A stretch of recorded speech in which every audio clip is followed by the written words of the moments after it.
ভাইরা আমার, রমজান মাসে তারাবির নামাজ না পড়লে আমরা অনেকে মনে করি যে তার রোজাতে বোধহয় অসুবিধা হবে। এটা সম্পূর্ণ ভুল ধারণা। তারাবি একটা ইবাদত, রমজানের রোজাটা আরেকটা ইবাদত। যেহেতু তারাবি না পড়লেও রমজানের রোজা হয়ে যায়, তাহলে তারাবি পড়ার কি আর দরকার আছে? কেন? রোজা তো হয়ে যাবে। আলাদা ইবাদত। রোজা রাখা একটা ইবাদত, তারাবি পড়াটা আরেকটা ইবাদত। নবী করিম সাল্লাল্লাহু আলাইহি সাল্লাম একই হাদিসে দুটি কথা বলেছেন, মান কামা রমাদানা ঈমানান ওয়া ইহতিসাবান গুফিরা লাহু মা তাকাদ্দামা মিন যামবি। একই হাদিসে বলেছেন, মান সামা রমাদানা ঈমানান ওয়া ইহতিসাবান গুফিরা লাহু মা তাকাদ্দামা মিন যামবি। যে ব্যক্তি ঈমান এবং ইখলাসের সাথে রমজানের রোজা রাখবে, আল্লাহ তার পূর্বের গুনাহ মাফ করবেন। যে তারাবি পড়বে তারও পূর্বের গুনাহ মাফ করবেন ইনশাআল্লাহ। এইজন্য ভাইরা, তারাবির নামাজ পড়তে হবে। এটা সুন্নাহ, গুরুত্বপূর্ণ সুন্নাহ, সাধারণ সুন্নাহ না। নবী সাল্লাল্লাহু আলাইহি সাল্লাম ছাড়েন নাই, সাহাবীরা ছাড়েন নাই। কোনো ওযর ছাড়া তারাবি ছাড়া যাবে না। জামাত ছুটে গেলে একা একা হইলেও পড়বেন, কিন্তু কোনো কারণে পড়তেই পারলেন না, সফরে আছেন, ট্রাভেলে আছেন, বাসে ছিলেন, ট্রেনে ছিলেন, নাইটে সফর করেছেন, তারাবি পড়তেই পারেন নাই, ইনশাআল্লাহ আপনার রোজা হয়ে যাবে। তাই বলে তারাবিকে অনেকে অবহেলা করেন আজকাল, যেটা তো সুন্নাত, না পড়লেই কি? এই অবহেলাটা আরেকটা দোষের। তাহলে আমাদের মধ্যে দুইটাই সীমা লঙ্ঘন। কেউ মনে করেন তারাবি না পড়লে রোজাই হবে না, এটা হলো বাড়াবাড়ি।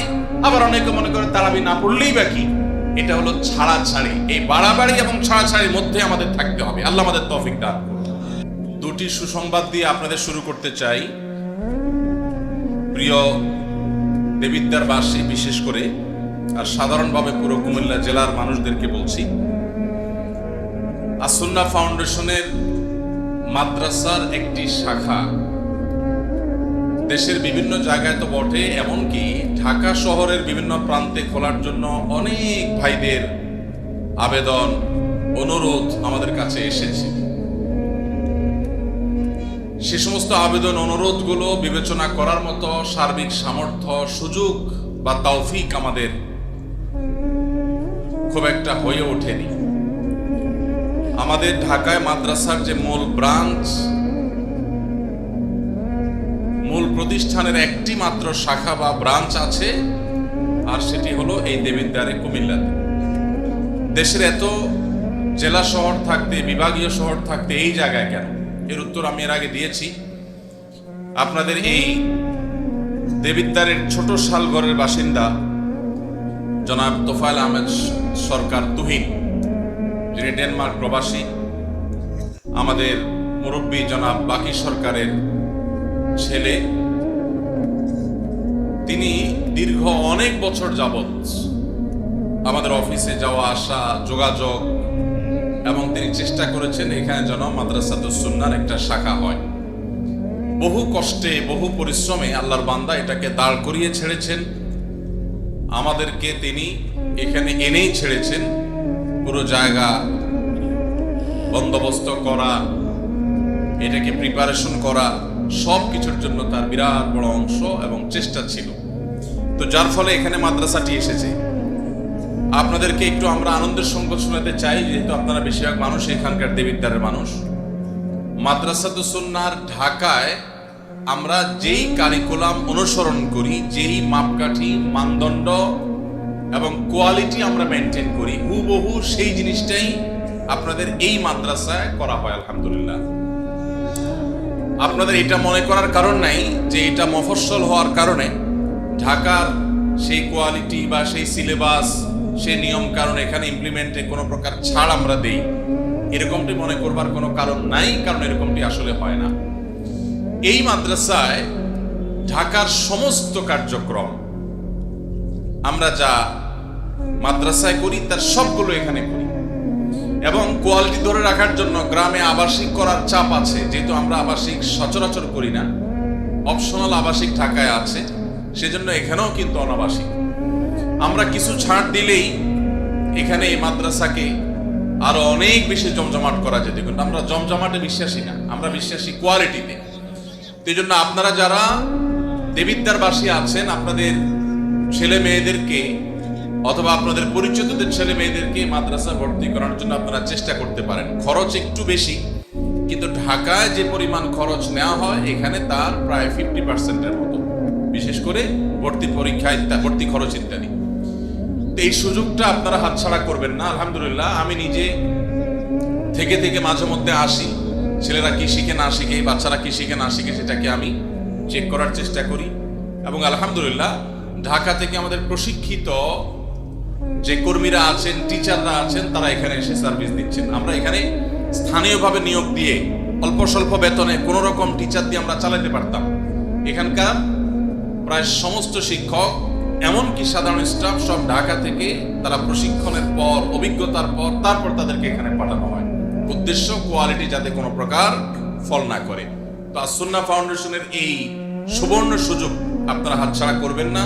আল্লাহ তাআলা এই মাদ্রাসাকে দ্বীনের মার্কাজ হিসাবে, ইলমের মার্কাজ হিসাবে কবুল এবং মঞ্জুর করুন। আমাদেরকে আল্লাহ তাআলা ইখলাসের সাথে কাজ করবার তৌফিক দান করুন। আমরা এই দেশের শত শত আলেম তৈরি করতে চাই কি চাই না? শত শত দাঈর আল্লাহ তৈরি হোক আমরা চাই কি চাই না? তাহলে সেক্ষেত্রে এই শত শত আলেম তৈরি করার জন্য এই প্রতিষ্ঠানগুলোকে আমাদের গড়ে তুলতে হবে। আল্লাহ আমাদেরকে তৌফিক দান করুন। সেই সাথে আস-সুন্নাহ ফাউন্ডেশনের যে সমস্ত সেবামূলক কার্যক্রম আছে সেগুলো, কুমিল্লা কেন্দ্রিক কার্যক্রমগুলো বেশিরভাগ এই মাঠে পরিচালিত হয়ে থাকে। এবছরও শীত বস্ত্র বিতরণ এখান থেকে হয়েছে, বৃক্ষরোপণ এখান থেকে হয়েছে, অন্যান্য কার্যক্রম হয়েছে। আপনারা যারা আশেপাশে আছেন তারা এই মাদ্রাসার শুভাকাঙ্ক্ষী, হিতাকাঙ্ক্ষী হবেন, অন্তত দোয়ার মধ্যে শামিল রাখবেন, চেষ্টা করা যাবে না ইনশাআল্লাহ। আল্লাহ আমাদেরকে তৌফিক দান করুন। দ্বিতীয় সুসংবাদ আপনাদেরকে শোনাই, সেটা হলো মাদ্রাসার বিশাল বড় মাঠ আপনারা দেখেছেন।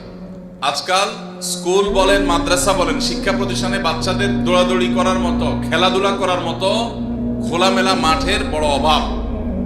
মফস্বলের প্রাইভেট স্কুল বা মাদ্রাসাগুলো পর্যন্ত ছোট ছোট ফ্ল্যাট বাড়ি নিয়ে করা হয়, সেগুলোতে বাচ্চাদের দম ফেলার মতো সুযোগ হয় না। বাসায়ও সারাদিন বন্দি থাকে, মাদ্রাসা বা স্কুলে থাকলেও বন্দি থাকে। বাচ্চাদের বিকাশ কিভাবে হবে সুস্থভাবে? আপনারা দেখছেন এখানে মেইন রোডের সাথে জায়গার কত মূল্য। এই পুরো জায়গাটা বাচ্চাদের খেলাধুলার জন্য ওপেন রাখা হয়েছে। এইটাকে আরো কার্যকরভাবে ব্যবহার করার জন্য একটা উদ্যোগ নেওয়ার কথা আমরা পরিকল্পনা করছি, ভাবছি, কিছুটা অগ্রসর হয়েছে। আপনাদের দোয়া দরকার যাতে আল্লাহ বাস্তবায়ন করে। 10 থেকে 15 লক্ষ টাকা খরচ করে, এই টাকার ব্যবস্থা আমাদের কাছে নাই, আমরা দোয়া দরুদ পড়তেছি আল্লাহ যেন ব্যবস্থা করে দেন। আমরা ইনশাআল্লাহ মাঠের এক পাশ থেকে যতদূর যায় আমরা অনেকগুলো রাইডের ব্যবস্থা করব, যে পুরা দেবিদ্বার থানায় কোথাও এগুলো নাই, কোনো জায়গায় নাই। সেরকম কিছু বাচ্চাদের খেলাধুলার কিছু রাইডের ব্যবস্থা আমরা এখানে রাখবো। বেশ কিছু টয়স আইটেম এখানে রাখবো। এই টয়স আইটেমে শুধু আমাদের মাদ্রাসার ছেলেরাই খেলবে না, অত্র এলাকার যত বাচ্চা কাচ্চা আছে বা যে কোনো জায়গা থেকে বাচ্চা কাচ্চা আসবে তারা সবাই খেলতে পারবে, কিন্তু শর্ত থাকবে। সে হয়তো দিন শিখবে, সে নামাজ পড়বে, সে ভালো কিছু শিখবে। আমাদের এখানকার অধীনে কিছু কোর্স হবে, একটা কোর্সের ঘোষণা আমি একটু পরে দিতে যাচ্ছি ইনশাআল্লাহ। এই কোর্সে যারা অংশগ্রহণ করবে তাদের জন্য রাইডগুলো ফ্রি, কার্ড করা থাকবে, তারা সব সময় এই রাইডে খেলতে পারবে। সকল স্কুলের ছেলেদের জন্য উন্মুক্ত, সকল মাদ্রাসার বাচ্চাদের জন্য উন্মুক্ত, সবার জন্য উন্মুক্ত। ইনশাআল্লাহ বেদেলে রাইডগুলো এখানে স্থাপিত হবে। এটাও আশা করি আপনাদের দেবিদ্বার বাসীদের জন্য অনেক বড় একটা আনন্দের সংবাদ। আপনারা দোয়া করবেন যেন আল্লাহ তাআলা আমাদের এই স্বপ্নকে বাস্তবায়ন করার তৌফিক দান করেন। 3 নম্বর যে ঘোষণাটা আমি দিতে চাচ্ছি, আমি আশা করব আসন্ন রমাদান উপলক্ষে আপনারা দাওয়াতি কাজের অংশ হিসাবে মাহফিল থেকে একটা কর্মসূচি আপনারা নিয়ে বাড়িতে যাবেন। অনেক কথা আপনারা ওলামায়ে কেরামের মুখ থেকে, আমাদের সম্মানিত বক্তাদের মুখ থেকে শুনেছেন। আমি একটা কথা আপনাদেরকে দিচ্ছি যেটা আপনারা বাড়িতে মাস্ট নিয়ে যাবেন অন্যান্য কথাগুলোর সাথে। সেটা হলো, এই মাদ্রাসায় আমরা একটা ইসলামী জ্ঞান পাঠ ও প্রতিযোগিতার স্থায়ী একটা প্ল্যান এবং পরিকল্পনা আমরা হাতে নিয়েছি। 5ম থেকে 10ম শ্রেণীর যে কোনো স্কুলের ছাত্র, এমনকি আলে মাদ্রাসার ছাত্র যদি শরীক হতে চায় হতে পারবে, যেই কোনো ছাত্র 5ম থেকে 10ম শ্রেণীর মধ্যে, আপনার নিজের সন্তান হোক, আপনার পরিচিত কারোর সন্তান হোক, সবাইকে দাওয়াত দিয়ে দিবেন। এই বাচ্চাদের জন্য আমরা একটা ব্যবস্থা রেখেছি, সেটা হলো এই বাচ্চারা প্রতি সপ্তাহে একদিন, অর্থাৎ শুক্রবার সকাল 9টা থেকে দুপুর 12টা পর্যন্ত। কয়টা থেকে কয়টা পর্যন্ত? শুক্রবার সকাল 9টা থেকে 12টা পর্যন্ত। এই টাইমে তো আমাদের ছাত্ররা খুব ব্যস্ত থাকে, তাই না? স্কুলের পড়ালেখা, স্কুলে ক্লাস টাস করতে হয় অনেক। যেহেতু তাদের অবসর সময় এই 3 ঘন্টা সময় আপনাদের ভাই ভাতিজা, আপনার প্রতিবেশী, আপনার সন্তানকে দ্বীন শেখাবার জন্য আমরা উদ্যোগ নিয়েছি। 3 মাস প্রত্যেকটা বাচ্চাকে আমরা একটা কোর্স করাবো। শুক্রবার করে 3 মাসে কতগুলো শুক্রবার হয়? 12টা। এই 12টা শুক্রবার সে আসবে, 3 ঘন্টা করে, 3 12 36 ঘন্টার একটা কমপ্লিট কোর্স আমরা করাবো ছেলেদেরকে, বাচ্চাদেরকে। এই কোর্সের মধ্যে তাদেরকে আমরা যা শেখাবো সেটা হলো ইসলাম শিক্ষা, সংক্ষিপ্ত হাদিস, সালাত, সাওম ইত্যাদি মাসআলা কোরআনুল কারীম শুদ্ধভাবে যেন তেলাওয়াত করতে পারে এবং যতটুকু তাদের মুখস্থ করার সুযোগ আছে এর মধ্যে ততটুকু, এবং কম্পিউটার প্রশিক্ষণ আমাদের স্কুলের বাচ্চারা যাতে করে এই এইজের মধ্যে কম্পিউটারের বেসিক বিষয়গুলো তারা জানতে পারে। তাহলে তাদের দ্বীন শিক্ষা, তাদের দুনিয়া শিক্ষা, জ্ঞান বিজ্ঞান, এই সব সাবজেক্টগুলো যতটুকু দেওয়া গেছে এই 3টা বিষয়কে আমরা সমন্বয় করে আপনাদের বাচ্চাদের জন্য এই কোর্সের ব্যবস্থা করছি। এই কোর্সের জন্য যদি ফিও নেওয়া হয় তারপরও আপনাদের সেটাতে শরীক হওয়ার কথা। সেখানে ফি নেওয়া তো দূরের কথা, উল্টা এই কোর্সে যখন বাচ্চারা শরীক হবে, যেই কোনো মাদ্রাসা স্কুলের বাচ্চারা শরীক হতে পারবে ইনশাআল্লাহ, তাদের জন্য প্রথম পুরস্কার থাকবে 10 জনকে দেওয়া হবে 10,000 টাকার মূল্যের সাইকেল। এরপরে সাপ্তাহিক, এটা হলো পুরা কোর্স শেষে 10 জনকে দেওয়া হবে। এরপর সাপ্তাহিক পুরস্কার থাকবে সবচেয়ে ভালো পারফরমেন্স করবে যে ছেলেরা, যে বাচ্চারা কোরআনটা ভালো করে সহি করতে পারবে, নামাজটা ভালো করে শিখবে, ইসলাম শিক্ষাটা ভালো করে শিখবে, কম্পিউটার এর বেসিক বিষয়গুলো ভালো করে শিখবে, এদেরকে বিশেষভাবে পুরস্কৃত করা হবে। এবং মাদ্রাসাতুস সুন্নাহর পক্ষ থেকে সকালের নাস্তার ব্যবস্থাও থাকবে ইনশাআল্লাহ। বাকি থাকলো কি বলেন তো?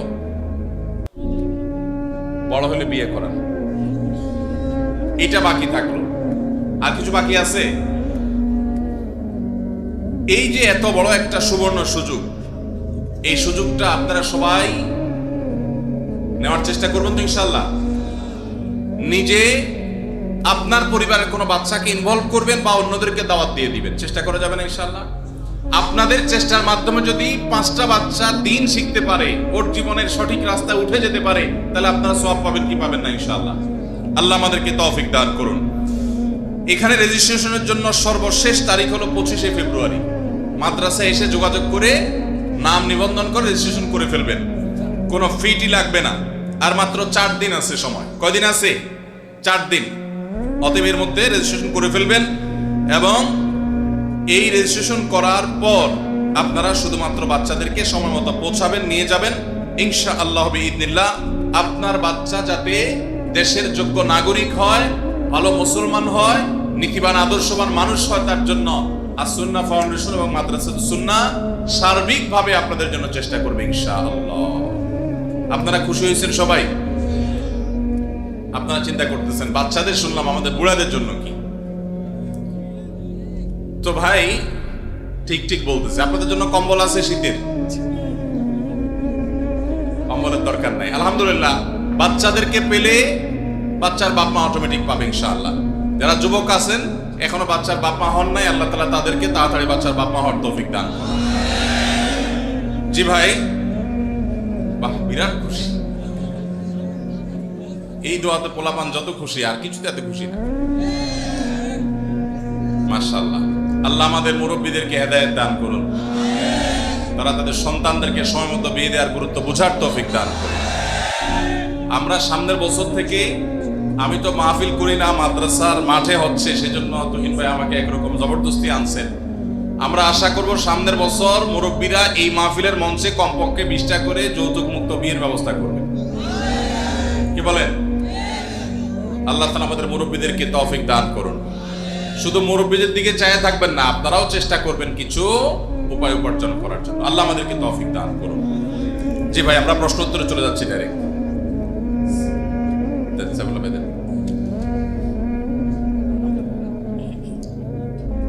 প্রথম প্রশ্ন এসেছে, রমজানে মাঝে মাঝে তারাবির নামাজ ছুটে যায়, যদি আমার তারাবির নামাজ ছুটে যায় এতে কি আমার রোজা আদায় হবে বা রোজার পূর্ণতাতে কোনো সমস্যা হবে কিনা?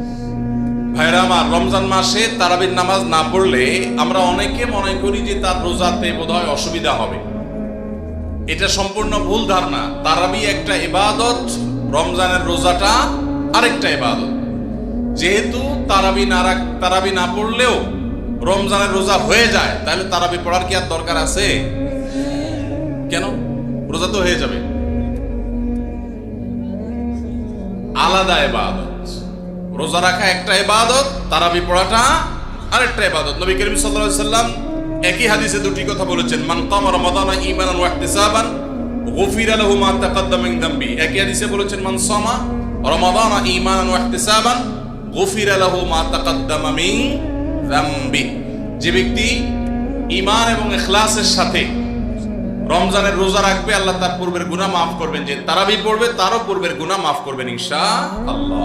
এইজন্য ভাইরা, তারাবির নামাজ পড়তে হবে। এটা সুন্নাহ, গুরুত্বপূর্ণ সুন্নাহ, সাধারণ সুন্নাহ না।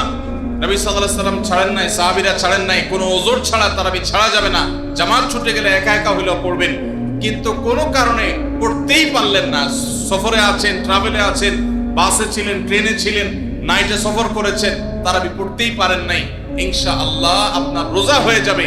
তাই বলে তারাবিকে অনেকে অবহেলা করেন আজকাল, যেটা তো সুন্নাত, না পড়লেই কি?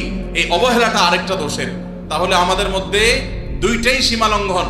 কেউ মনে করেন তারাবি না পড়লে রোজাই হবে না, এটা হলো বাড়াবাড়ি। আবার অনেকে মনে করে তারাবি না পড়লেই বাকি, এটা হলো ছাড়াছাড়ি। এই বাড়াবাড়ি এবং ছাড়াছাড়ির মধ্যে আমাদের থাকতে হবে। আল্লাহ আমাদের তৌফিক দান করুন।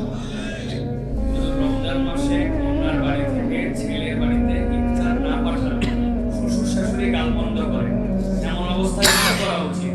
কন্যার বাড়ি থেকে ইফতার পাঠানো উচিত? আপনার কাছে জানতে চাই।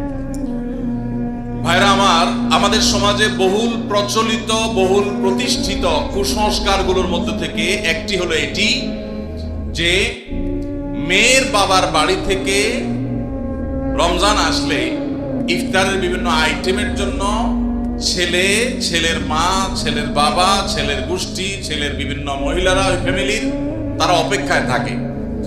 আল্লাহর জমিনে যদি 10টা নিকৃষ্টতম ছোট লোকই থাকে, তার একটা হলো এইটা। যুবক ভাইরা, কোন যুবক হাত তুলে বলতে পারবেন যে আমার শ্বশুর বাড়ি থেকে রমজান উপলক্ষে এরকম কোন ভিক্ষাবৃত্তি আমরা করতে দেই নাই? বলতে পারবেন কেউ? দেখি কার কার বলকে পাঠা বলা আছে, হাত তোলেন। হয় নাই যাদের। বাবাজি আপনি হাত তুলছেন, আপনাদের আমার তো এগুলো ছিলই না। আপনি হুদাই ক্রেডিট নিচ্ছেন কেন? এগুলো তো নতুন, আমাদের দেশে নতুন ফিতনা শুরু হয়েছে।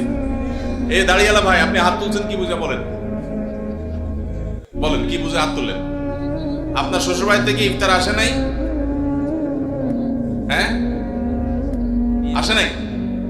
বিয়ে করছেন? হ্যাঁ, বিয়ে করছেন, শ্বশুর বাড়ি থেকে ইফতার আসে নাই?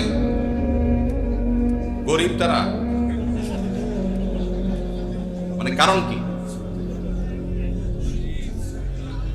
ভাইয়েরা আমার,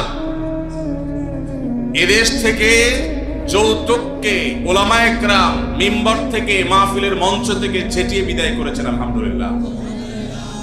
যৌতুকের অভিশাপ থেকে এদেশকে মুক্ত করেছেন ওলামায়ে কেরাম। এক চেটিয়া অবদান এদেশের ওলামায়ে কেরামের এই কাজটা।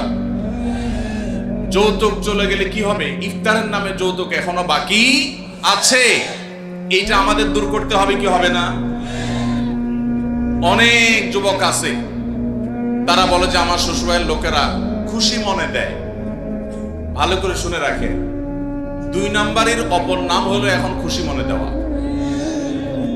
ঘুষখোর সেও বলে খুশি হয়ে দিস, যৌতুকখোর সেও বলে বেহিসাব খুশি হয়ে দিস। শুধু খুশি হয়ে না, জোর করেও দেয়। জোর করে দিবে না, কি করবে? তার মেয়েটার শান্তি দরকার তার। আপনি যদি বাপের বেটা হয়ে থাকেন, মুসলমানের সন্তান হয়ে থাকেন, বিনয়ের সাথে শাশুড়িকে বলবেন, শ্বশুরকে বলবেন, কোনো কিচ্ছু আমার এখানে পাঠাবেন না, পাঠালে আমি মনে কষ্ট পাবো, উল্টা পারলে আমি দিব। একটা কথা আমি সবসময় বলি ভাই, একটা মেয়েকে কষ্ট করে গর্ভধারণ করা, জন্মের পর থেকে নিয়ে তাদেরকে পড়ালেখা, ভরণ পোষণ দিয়ে বড় করে যখন সে সার্বিকভাবে একজন পূর্ণাঙ্গ মানুষে পরিণত হয়েছে, সুশিক্ষিত হয়েছে, সুস্থ সবল হয়েছে, সুঠামদেহী হয়েছে, তখন তাকে ছেলে পক্ষের হাতে তুলে দেয়। সারা জীবন এই মহিলাটার পেছনে ইনভেস্ট করেছে কে? তার বাবা মা। আর ভোগ করছে কে? স্বামী এবং স্বামীর ফ্যামিলি। ঠিক না ঠিক?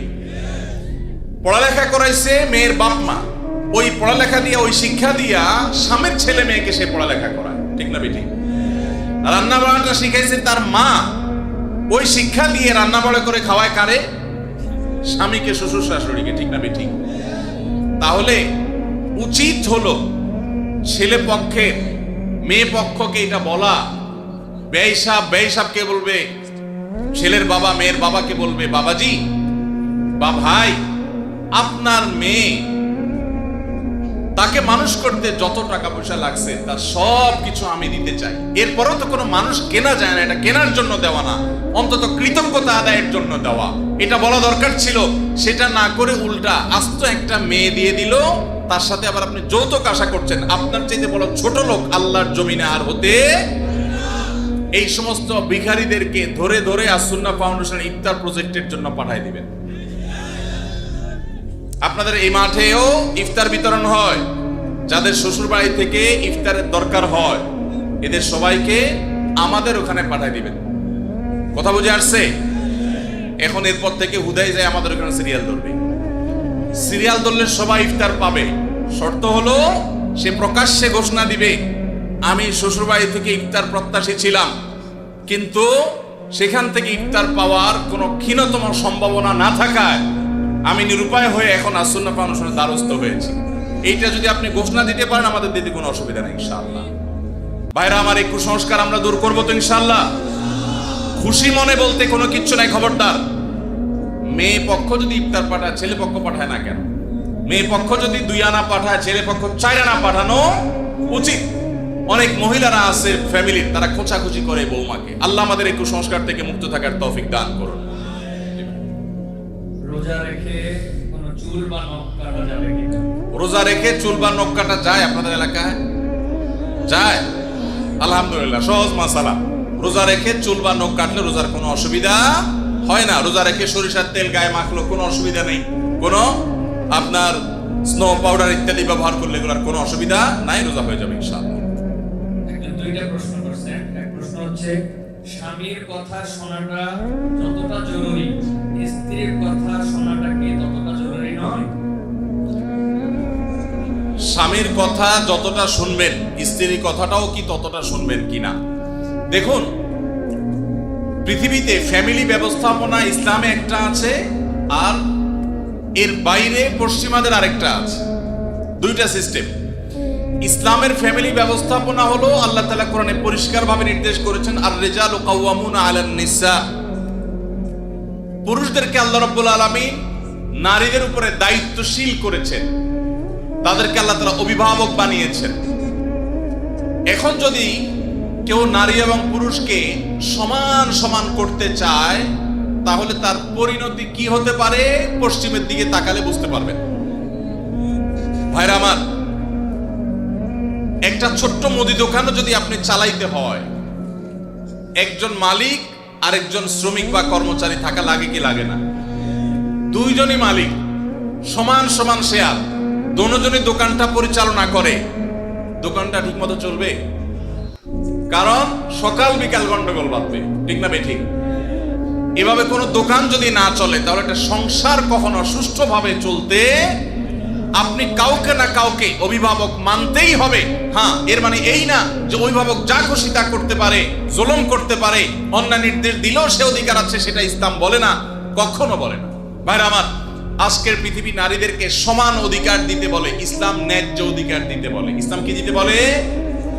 সমান দিলে সব সময় সমতা হয় না, ন্যায্য দিলে সব সময় সমতা, ন্যায্যতা যেটা যৌক্তিকতা সেটাই হয়। আল্লাহ আমাদেরকে বুঝার তৌফিক দান করুন।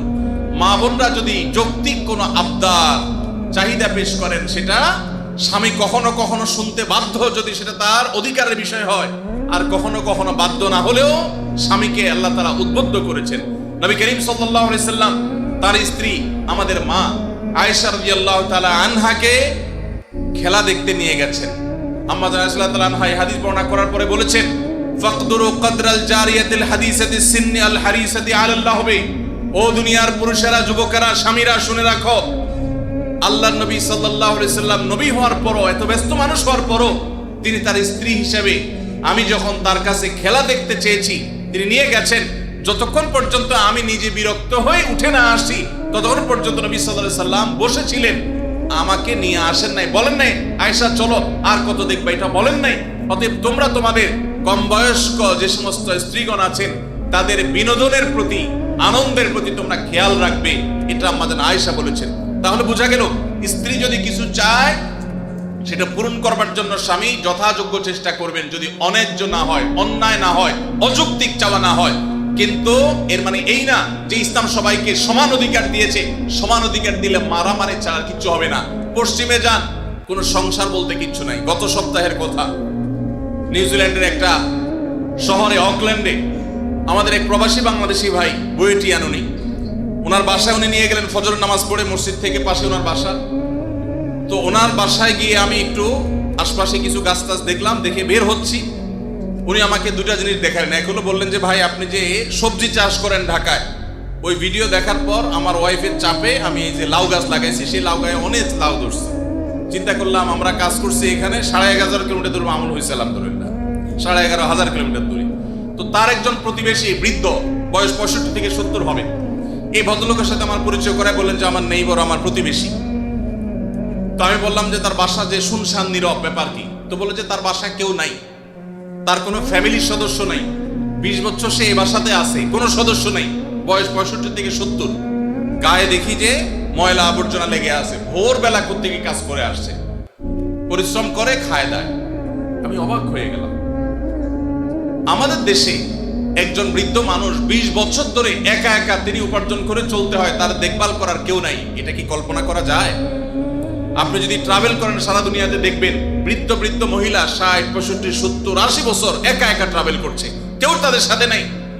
ইসলাম যে পরিবার ব্যবস্থাপনা রেখেছে এটার উপরে পোদ্দারি করতে গিয়ে গোটা পৃথিবীর বেশিরভাগ দেশগুলো নিঃস্ব হয়ে গেছে। অতএব আমরা যারা আল্লাহর বিধানের সাথে পাল্লা দিতে যাব তাদের গোল্লায় যাওয়া ছাড়া কোনো উপায় থাকবে না।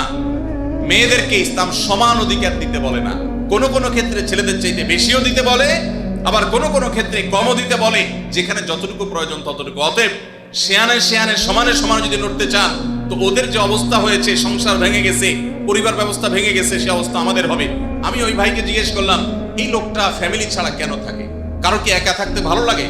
তখন তিনি আমাকে বললেন ভাই সাদে থাকে না, এই জন্য ফ্যামিলি ছাড়া থাকে যে বইয়ের সাথে তো 2 দিনে বেশি 3 দিন বলবে না। নিয়ম হলো, আইন হলো, বেশিরভাগ উন্নত দেশগুলোর আইন একই রকম। 3 বছর যদি বিবাহ লাস্টিং করে, বিচ্ছেদ হলে স্বামীর যা উপার্জন আছে তার অর্ধেক স্ত্রী, স্ত্রীর যা উপার্জন আছে তার অর্ধেক স্বামী পেয়ে যাবে। এই আইনের কারণে মানুষ বিবাহ করতে চায় না, অবৈধ সম্পর্ক দিয়ে সে কাজ সারে, যার কারণে সন্তান হয় না, জেনারেশনের মধ্যে গ্যাপ তৈরি হয়ে যাচ্ছে। আল্লাহ তাআলা আমাদেরকে ইসলামের মতো সুমহান জীবন বিধান দিয়েছেন, এর চেয়ে যৌক্তিক, এর চেয়ে সুন্দর, এর চেয়ে সুখ, এর চেয়ে দাম্পত্য শান্তি আর কোন সমাজে কল্পনা করা যায় না। আল্লাহ তাআলার শুকর সেজন্য। একটা প্রশ্ন এসেছে, সাহারি ও ইফতারের কোনো দোয়া আছে কি? এটা কি বাংলায় পড়া যাবে?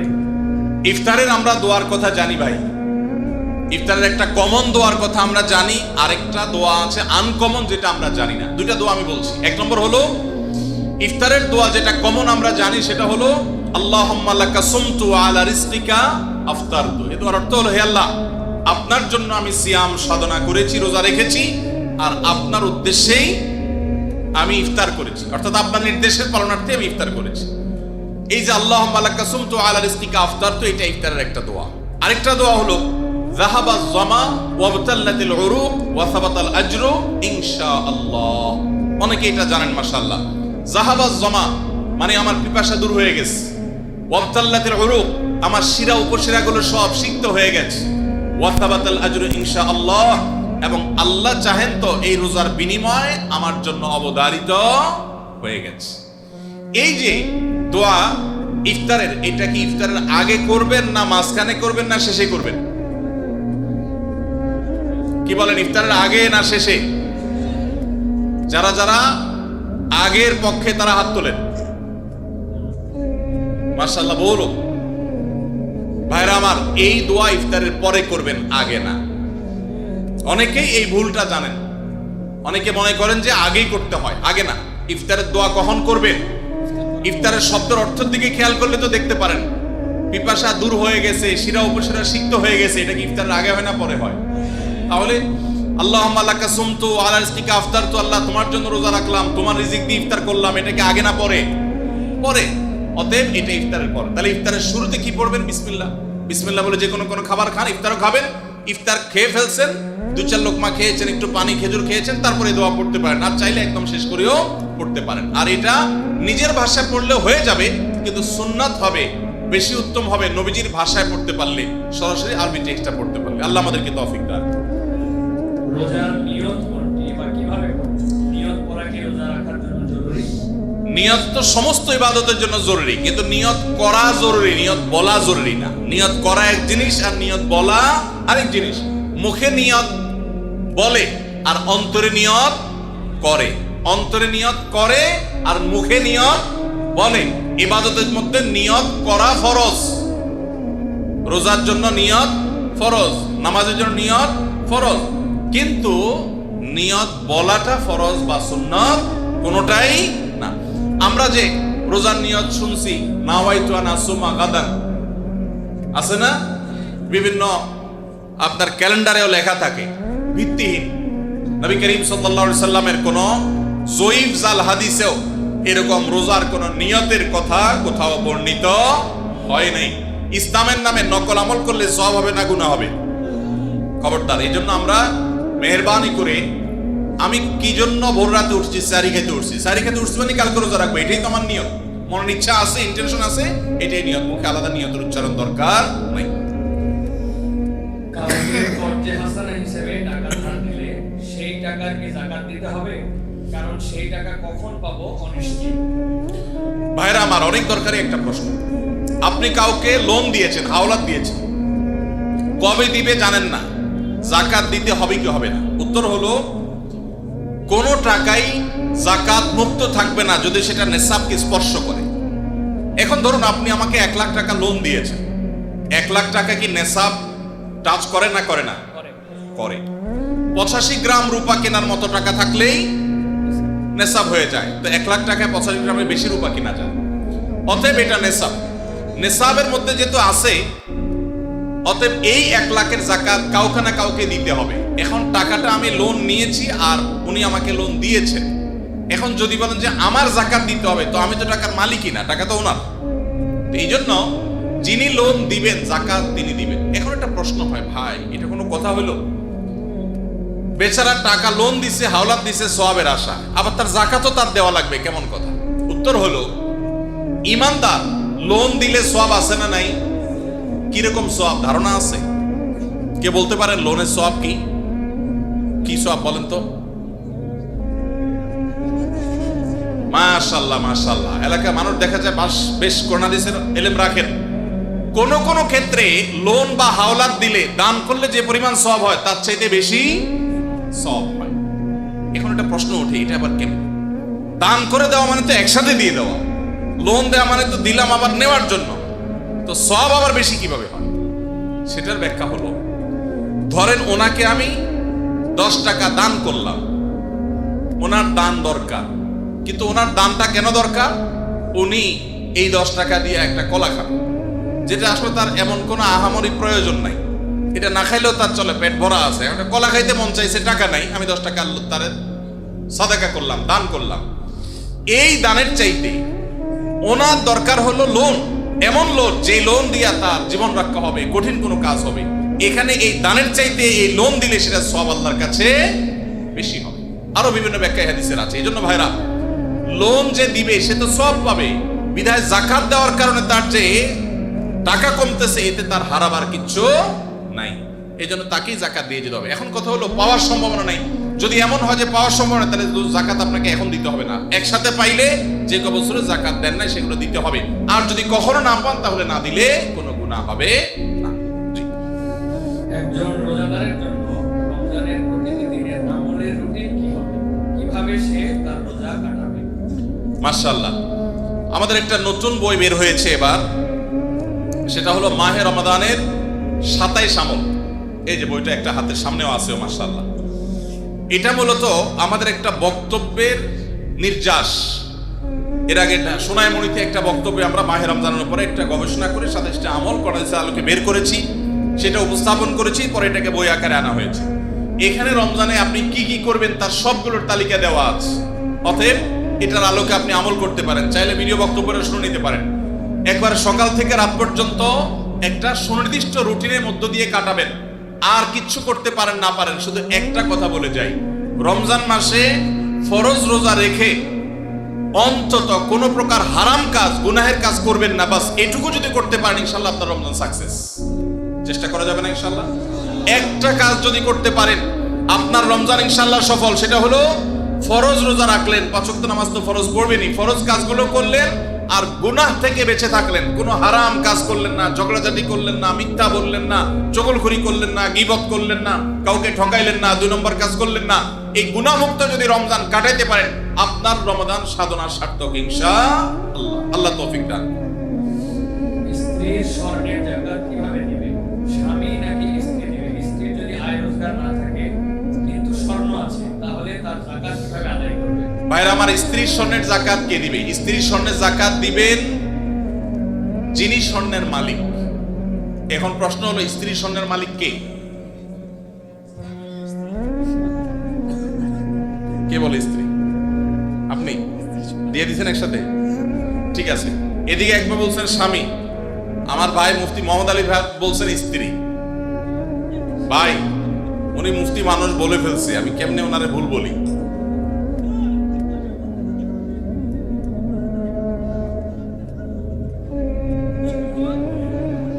মাশাআল্লাহ মাশাআল্লাহ। আমার পক্ষে লোক আছে।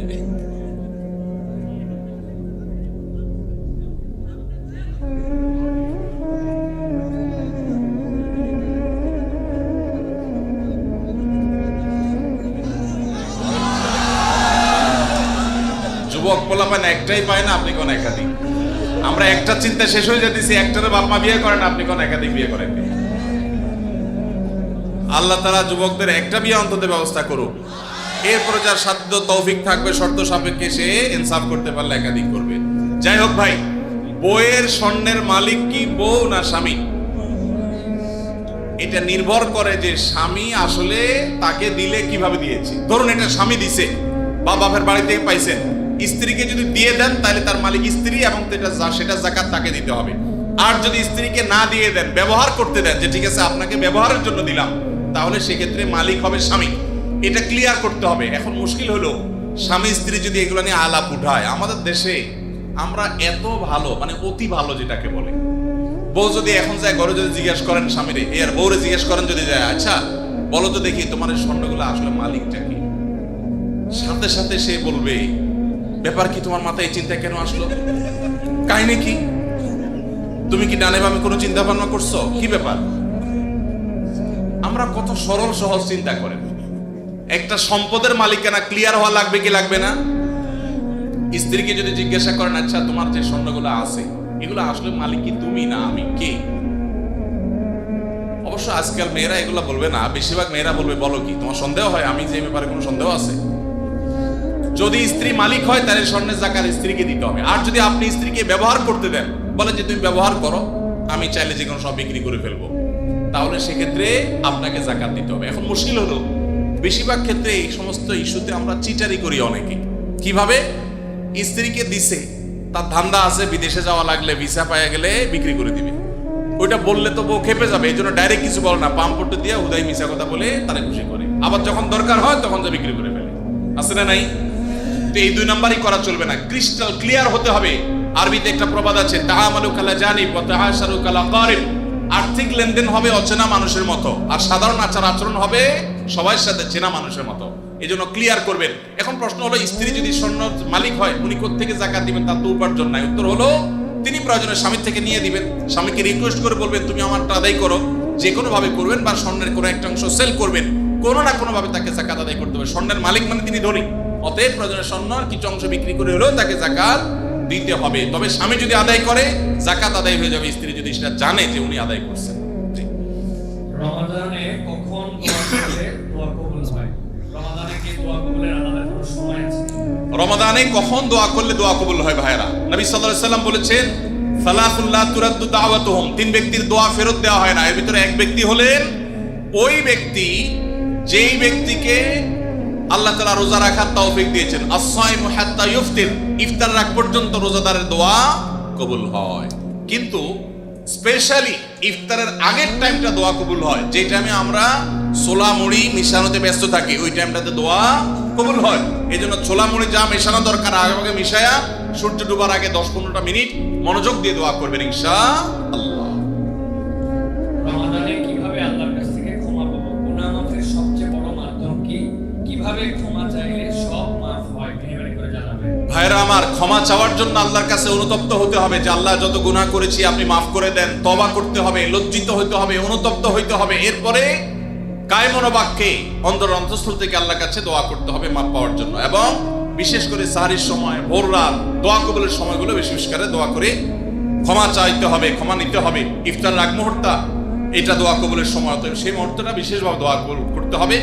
দোয়া কবুলের যে শর্তগুলো আছে, হালাল উপার্জন, কায়মনোবাক্যে দোয়া করা, মনোযোগের সাথে দোয়া করা, চোখের পানি ফেলে দোয়া করা, সেগুলো করলে আশা করা যায় আল্লাহ তাআলা ক্ষমার দোয়াও কবুল করবেন। আমি একজন ট্রাক ড্রাইভার, আমার পরিবার এবং সন্তান আছে, কিন্তু আমার স্ত্রী আমার কথা শোনে না, আমার করণীয় কি? ভাইরা আমার, মা বোনরা স্বামীদের কথা না শোনা, স্ত্রীরা স্বামীদের কথা না শোনা, এটা একটা ব্যাধিতে পরিণত হয়েছে।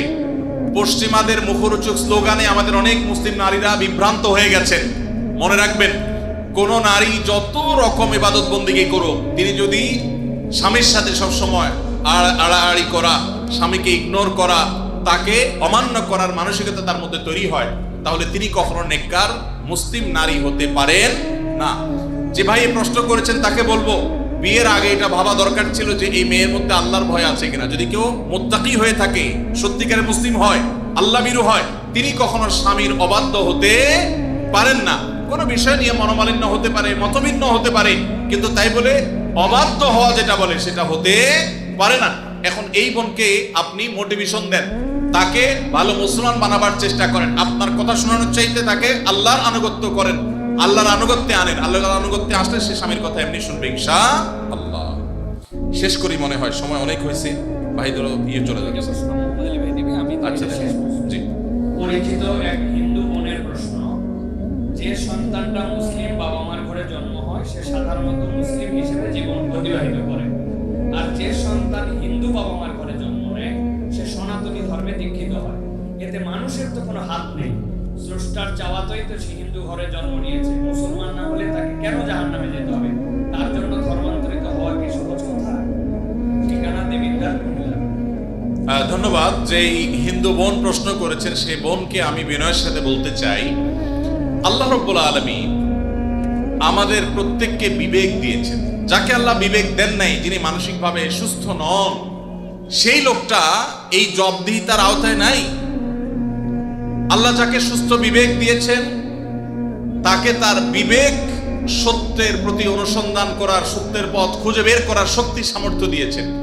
এটা ঠিক যে মুসলিম পরিবারে জন্মগ্রহণ করার কারণে একজন শিশু একটা অ্যাডভান্টেজ পায় ইসলাম গ্রহণ করবার জন্য।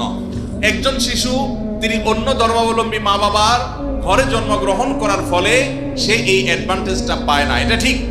কিন্তু আল্লাহ যে তাকে বিবেক বুদ্ধি দিয়েছেন, সেই বিবেক বুদ্ধি খরচ করা তার কর্তব্য।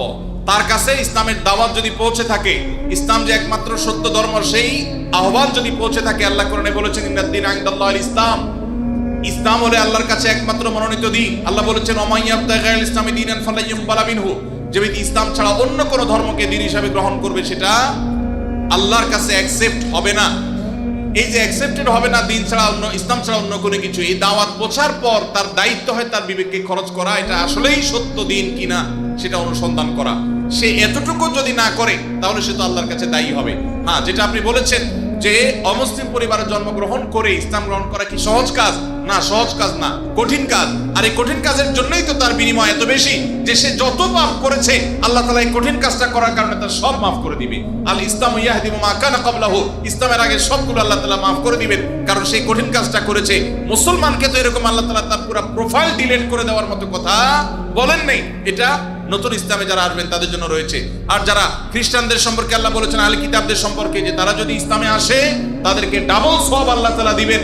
কষ্ট হবে, ফ্যামিলির বিরুদ্ধে তাকে যেতে হবে, এই জন্যই তো আল্লাহ তাআলা এই রিওয়ার্ড গুলো তাকে দিচ্ছেন। আল্লাহ আমাদের সবাইকে হেদায়েত লাভ করার তৌফিক দান করুন। কাউকে আল্লাহ তাআলা মুসলিম বাবা মার ঘরে জন্মগ্রহণ করিয়ে অ্যাডভান্টেজ দিয়েছেন, কাউকে আল্লাহ তাআলা মুসলিম সোসাইটির মধ্যে রেখে অ্যাডভান্টেজ দিয়েছেন, কাউকে আল্লাহ বিবেক বুদ্ধিতে শার্প রেখে তাকে অ্যাডভান্টেজ দিয়েছেন। অ্যাডভান্টেজ সবাই কম বেশি পাচ্ছে, তবে আমাদের কাছে শুধু নিজেদের দুর্বলতাটাই চোখে পড়ে। আল্লাহ আমাদেরকে হেদায়েতের পথে পরিচালিত করুন, বলুন আমিন। ভাই আপনারা উঠা বসা করেন না, একটু বসেন, আমরা আর কয়েকটা প্রশ্ন উত্তর দিয়ে শেষ করবো ইনশাআল্লাহ। জি, স্বামী আদেশ করলে কি শ্বশুর শাশুড়ির সেবা করতেই হবে? সেবা করতে গিয়ে অনেক সময় আমি অসুস্থ হয়ে যাই, এক্ষেত্রে ইসলাম কি বলে?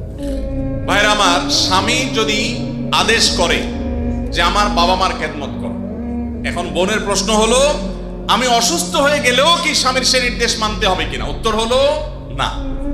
যদি এই পর্যায়ের হয় যে আপনি শ্বশুর শাশুড়ির সেবা করতে গিয়ে আপনি সুস্থ না থাকেন, এই পর্যায়ের আপনার সেবার প্রশ্ন আসে, তো আপনি নিজেকে অসুস্থ করে ফেলে তারপরে শ্বশুর শাশুড়ির খেদমত করতে হবে, এত কঠিন নির্দেশ ইসলাম আপনাকে দেয় নাই। তবে এ জাতীয় ইস্যুতে আমি অনুরোধ করব, কোনো ভালো বিচক্ষণ বিদগ্ধ আলেমের কাছে দেখা করে উভয়ের পরিস্থিতি পর্যালোচনা করে অ্যাসেসমেন্ট করিয়ে তারপর সমাধান নেওয়ার চেষ্টা করবেন। কারণ এখানে আপনার কাছে যেটাকে মনে হচ্ছে বাড়াবাড়ি, আদতে সেটা খুব নরমাল বিষয় হতে পারে। এই জন্য তৃতীয় পক্ষের কারোর সহযোগিতা নিলে সেটা সবচেয়ে ভালো হয়। এই প্রশ্নোত্তরের সংক্ষিপ্ত সেশনে আমরা অল্প কথা উত্তর দিয়ে গেলে আপনার ভুল বোঝার সম্ভাবনা আছে। সেজন্য কোনো দক্ষ আলেমের কাছে, বিচক্ষণ ইমাম সাহেবের কাছে গিয়ে দুজন মিলে তারপরে পুরো অবস্থা জানাবেন। শরীয়ত মৌলিকভাবে মেয়েদের জন্য শ্বশুর শাশুড়ির খেদমত করাকে ফরজ ওয়াজিব করে নাই, কিন্তু স্বামীর প্রতি তার যে শ্রদ্ধা ভালোবাসার দাবি আছে, সেই দাবি থেকে যে স্বামীটা সারাদিন আমার সংসার সন্তানের উন্নতির জন্য কষ্ট করে, সেই স্বামীটার অগোচরে তার উপরে কর্তব্য তার বাপ মার সেবা করা। তিনি যেহেতু আমার কাজে গেছেন, আমি তার জন্য একটু হেল্প করলাম, তার হয়ে একটু কাজ করলাম। তাছাড়া মা বাবার মতো বয়সী মানুষ, তারা যখন আশেপাশে তাদের সেবা করার মানসিকতা থাকা দরকার। কিন্তু সেই সাথে এটাও ঠিক যে আমাদের সমাজে অনেক শ্বশুর শাশুড়ি আছে আস্ত জোয়ান তাগড়া সুস্থ সবল, এরপর সে আশা করে বসে থাকে বৌমা সব করে দিবে। এটা খুব বাজে একটা অভ্যাস। অনেক শ্বশুর শাশুড়ি আছে তারা মনে করে বৌমা ঘরে আসছে মানে হলো কাজের মেয়ে ঘরে আসছে, অতএব আমাদের এটা বাই ডিফল্ট পাওনা হয়ে গেছে। এটা খুবই বাজে একটা উদাহরণ। শ্বশুর শাশুড়িদেরও আল্লাহর কাছে বিচার আছে, তারা জুলুম করলে, সীমা লঙ্ঘন করলে তাদেরও দায় আল্লাহ তাআলার কাছে থাকবে। নিজের মেয়েটা তাকে দিয়ে কোনো কাজ করায় না, আরেক ঘরের মেয়ে আসছে তাকে দিয়ে সারাদিন গাদা খাটনি করা, এটা জুলুম। অতএব জুলুমও করা যাবে না। আবার বোনরা শ্বশুর শাশুড়িদেরকে ইগনোরও করবেন না। আল্লাহ তাআলা আমাদেরকে আল্লাহর নির্দেশকে যথাযোগ্যভাবে মানার তৌফিক দান।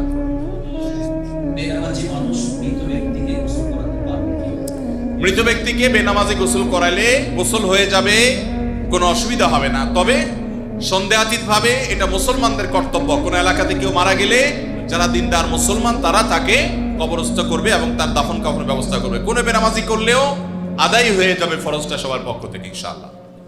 বিভিন্ন অ্যাপ ব্যবহার করার কারণে পয়েন্ট দেওয়া হয়ে থাকে, এইসব পয়েন্ট ব্যবহার করে বিভিন্ন অফার দেওয়া যায়।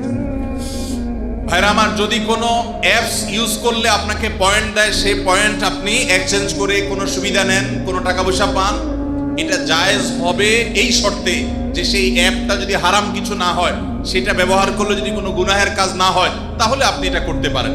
আজকাল অনেক জুয়ার অ্যাপস বের হয়েছে, অনেক হারাম অ্যাপস আছে, সেগুলো এ ধরনের অফার দিয়ে থাকে। সেগুলো অ্যাপস ব্যবহার করাটাই ইটসেলফ একটা হারাম কাজ। অতএব সেখান থেকে পয়েন্ট নিয়ে উপার্জন করলে সেটা হারামই হবে। অতএব আপনি কোন অ্যাপস ব্যবহার করছেন আর কি পয়েন্ট দিচ্ছে আপনাকে, সেটা হলো দেখার বিষয়। বাথরুমে ওযু করার বিধান কি? একটা মোস্ট কমন প্রশ্ন, বাথরুমে ওযু করার বিধান কি? ভাইরা আমার, বাথরুমের ভেতরে কমন বা প্যান, এটার সাথে আপনার ওযুর যে ট্যাপ বা বেসিন, এটার যদি কোনো পার্থক্য না থাকে, অর্থাৎ মাঝখানে কোনো আড়াল বা ব্যবধান না থাকে, তাহলে এই জায়গায় ওযু না করে ওযুটা বাহিরে কোনো ট্যাপে করা উত্তম। কেন? কারণ অজুর একটা গুরুত্বপূর্ণ সুন্নাহ হলো বিসমিল্লাহ পাঠ করা। টয়লেটের মধ্যে বিসমিল্লাহ পাঠ করাটা মাকরুহ। টয়লেটে বিসমিল্লাহ পাঠ করা কি মাকরুহ? যেহেতু মাকরুহ, অতএব হয় আপনি বিসমিল্লাহ ছাড়া ওযু করবেন, তাহলে ওযুটা একটু ত্রুটিপূর্ণ হলো, আর না হলে বিসমিল্লাহ জোরে পড়বেন, তাহলে আপনি মাকরুহ করলেন। এই জন্য বাথরুমের বাইরে বিসমিল্লাহ পড়ে ওযু করবেন। পাও ধোয়াটা বেসিনে ধোয়ার ব্যবস্থা নাই, ভেতরে যায় ধুলেন, বাস, তাহলে হয়ে গেল। আর যদি বাইরে কোনো বেসিন না থাকে, কোনো টেপ না থাকে, তাহলে টয়লেটের ভিতরেই ওযু করতে পারবেন, কিন্তু বিসমিল্লাহটা মনে মনে বলবেন। আর যদি নিজের বাসা হয়, তাহলে সেক্ষেত্রে মাঝখানে পার্টিশন দিয়ে দিলেন কমোড এবং ওযুর, অথবা আজকাল প্লাস্টিকের পর্দা পাওয়া যায়, সেগুলো দিয়ে দিলেন, তাহলে ইনশাআল্লাহ আপনার সেখানে বিসমিল্লাহ বলতে কোনো অসুবিধা নাই। টয়লেটের ভিতরে দিকেও ওযু করে, ওযু হয়ে যাবে, নামাজও হয়ে যাবে, কিন্তু উত্তম হলো বাহিরে করা। জি। কাউকে যদি কালো জাদু করা হয়, ব্ল্যাক ম্যাজিক করা হয়, তাহলে আমরা বুঝতে পারবো কিভাবে? এখন এই কালো জাদু থেকে বাঁচার উপায় কি? কোনো আলেমের কাছে যেতে হবে নাকি নিজে যা করলেই চলবে? ভাইরা আমার, কাকে কালো জাদু করা হয়েছে, কাকে করা হয় নাই, এটা বোঝাটা খুবই সিম্পল এবং খুবই সহজ একটা ব্যাপার। বিশেষ করে কিছু আলামত আছে, যে আলামতগুলো খুব সহজেই দেখে বোঝা যায় এই লোকটা ব্ল্যাক ম্যাজিকের রোগী বা জাদুর রোগী। আপনারা জানেন যে আমাদের সমাজের এক শ্রেণীর মানুষ এই কালো জাদুতে বিশ্বাস করে না। যদি কেউ কোরআনের জীবন্ত মুজিজা আর অলৌকিকত্ব দেখতে চায়, তাহলে সে কালো জাদু গ্রস্ত রোগীর মধ্যে কোরআনের আয়াত দিয়ে যে ট্রিটমেন্ট করা হয়, এটা দেখে সে আল্লাহর কুদরত দেখতে পাবে, কোরআনের মিরাকল দেখতে পারে। তো কালো জাদু এটা কোনো মানুষকে আক্রান্ত করলে সচরাচর সাধারণত কোনো ওষুধে কোনো কাজ হয় না, কোনো চেক আপে কোনো রোগ ধরা পড়ে না, দিন দিন অসুস্থ হয়ে যায়, খুব ভয়ঙ্কর একটা পর্যায়ে চলে যায়। একটি বর্ণনা আছে, কালো জাদু এটা মানুষকে কবর পর্যন্ত আর ওঁটকে পাতিল পর্যন্ত নিয়ে যায়, তার মানে শেষ করে ফেলে দেয়, নানা রকমের ক্ষতিগ্রস্ত মানুষকে করে। এবং আজকাল আপনারা দেখেছেন অনেকেই বিভিন্ন ফুটবল টিমের ভালো ভালো খেলোয়াড়দেরকে কালো জাদু করা হয়, এবং এগুলো নিয়ে ইন্টারন্যাশনাল মিডিয়াগুলোতে বেশ ফলাও করে আপনার নিউজ প্রকাশ করা হয়, এবং সমস্ত দুনিয়াতে মানুষের কাছে ওপেন সিক্রেট এখন যে বড় বড় খেলোয়াড়দেরকে ব্ল্যাক ম্যাজিক করা হয়, এবং সেটার যে প্রভাব হয় সেটাও মানুষের কাছে দিনের আলো মতো পরিষ্কার। তাহলে আমার বুঝতে অসুবিধা কোথায়? বরং কোরআন যেটার কথা বলেছে সেটা বাস্তবায়ন দেখতে পেরে আমার ঈমান আরো বেড়ে যাওয়ার কথা। কিছু মানুষ আছে যে কোনো রোগ ধরা পড়ে না, কিন্তু অসুস্থ হয়ে যাচ্ছে, অস্বাভাবিক পর্যায়ে হয়ে যাচ্ছে, এরকম বিষয়গুলো কালো জাদুর আক্রান্ত হওয়ার আশঙ্কা অনেক বেশি। ঠিক একইভাবে অনেকের অতিরিক্ত হাই আসে, অতিরিক্ত সীমাতিরিক্ত হাই আসে। হাই তোলাটা কিছু একটা লিমিটেশন আছে, যে এই পর্যন্ত হাই তোলা এটা স্বাভাবিক, কিন্তু যখন অস্বাভাবিক পর্যায়ে পর্যন্ত চলে যাবে, তখন সেটা কোনো কোনো ক্ষেত্রে ব্ল্যাক ম্যাজিকের রোগী হওয়ার আলামত থাকে। দিন দিন শুকায় যাওয়া, নানা রকমের পরিস্থিতি আছে। সবচেয়ে বড় পরীক্ষা করার উপায় হলো সূরা বাকারা সহ বিভিন্ন রুকিয়ার অ্যাপস চালু করে দিলে, ভিডিও চালু করে দিলে, তেলাওয়াত চালু করে দিলে, যদি এটা শোনার পরে অস্থির হয়, পেরেশান হয়, তাহলে এই লোকটার মধ্যে কালো জাদুর আশঙ্কা অনেক জোরালো, যে সে সহ্য করতে পারে না তেলাওয়াত। একদম সাদা মানুষ, মুসলমান সহ্য করে, কিন্তু সে তেলাওয়াত বন্ধ করতে পারে, আজান সহ্য করতে পারে না। এরকম বিষয়গুলো সাধারণত ব্ল্যাক ম্যাজিক কাউকে করা হয়েছে তার একটা আলামত হয়। সবচেয়ে ভালো হয় ভালো কোনো রাকির কাছে গেলে তারা এটাকে অ্যাসেসমেন্ট করতে পারে বিভিন্নভাবে, এবং ধরা পড়ে যে তার কালো জাদু হয়েছে কি হয় নাই। আজকাল এই আপনার রাকিদের নামে অনেক লোকজন আছে যারা কবিরাজি করে, উল্টাপাল্টা পদ্ধতি করে, ভালো মানুষও কালো জাদুর রোগী বানায় দেয়। অনেকে আছে নাম, বাপের নাম বললে বলে দেয় যে জাদু করছে কি করছে না, এগুলো সবই বোগাস, এবং এগুলো কোনো সঠিক পদ্ধতি না। আমার পরিচিত একজন বলল যে আমার এক দাদা বহু আগে মারা গেছেন, তো এরকম এক কবিরাজের কাছে যায়, বললাম আমার দাদার নামে এটা, তার বাপের নামে এটা, দেখেন তো তার কোনো জাদু টাদু আছে কিনা। বলে হায় হায় রে, শেষ করে ফেলছে, তো আর বেশি দিন বাঁচবে না, অথচ উনি মরে শেষ। তো এরকম বন্ডামি বাহতাবাজিও আছে। এই জন্য যারা কোরআন হাদিসের আলোকে রুকিয়া করে, ঝাড়ফুঁক করে, এরকম মানুষদের শরণাপন্ন হবেন। এই সমস্ত প্রশ্ন উত্তর দেওয়ার কারণে আমার কাছে সব ঝাড়ফুঁক নিতে আসে। আমি কোনো রাখি না ভাই, আমি নিজে অন্যদের কাছে ঝাড়ফুঁকের আমলটা নিতে হয়, অ্যাডভাইসটা নিতে হয়। ভাইরা আমার মনে হয় শেষ করা দরকার নাকি? আচ্ছা, শেষটা বলেন। আমার শ্বশুরবাড়ির লোকজন আমার স্ত্রীকে জোর করে আমার কাছ থেকে আলাদা রাখে, অথচ আমার স্ত্রী আমার সাথেই থাকতে চায়, এক্ষেত্রে আমার করণীয় কি? আপনার ও প্রশ্ন, ঠিক আছে ভাই। অনেক কমবখ্ত বাপ মা আছে, হতভাগা বাপ মা আছে, কপাল পোড়া। মেয়ে স্বামীর সংসার করতে চায়, কিন্তু বাপ মা বাধা দেয়, আছে না নাই?